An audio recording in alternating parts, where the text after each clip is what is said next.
So Tina, welcome. Thank you. Good morning.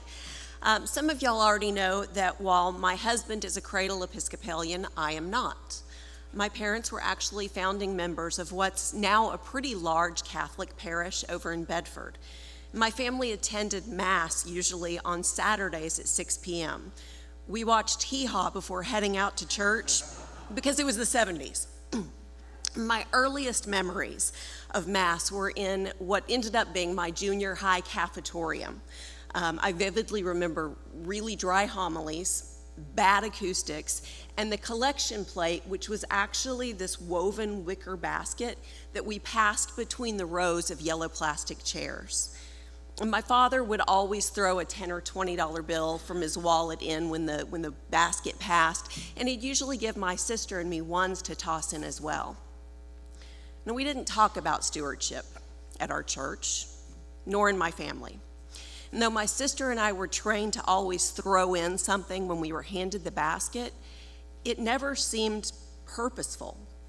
We never talked about why we put money in the basket, how much we put in the basket, or to whom we were giving. And as a result, giving to the church, or to anyone else for that matter, wasn't important or holy or special. It was just another transaction. It's just money. I never really understood the power of money. And I don't mean buying power, but rather the real transformative power until my husband Rick and I began pledging amounts early in our marriage that kind of took our breath away a little bit. Certainly took my breath away after so many years of just grabbing a bill out of my wallet. So you see, taking a leap of faith and writing your name and a number down on a pledge card changes you.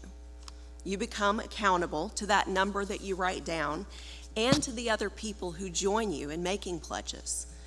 You also feel like you own a little piece of this place as a result.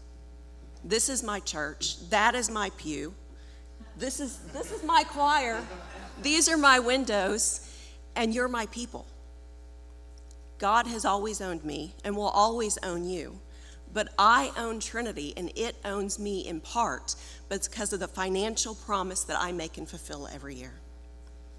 So thank you for being my people.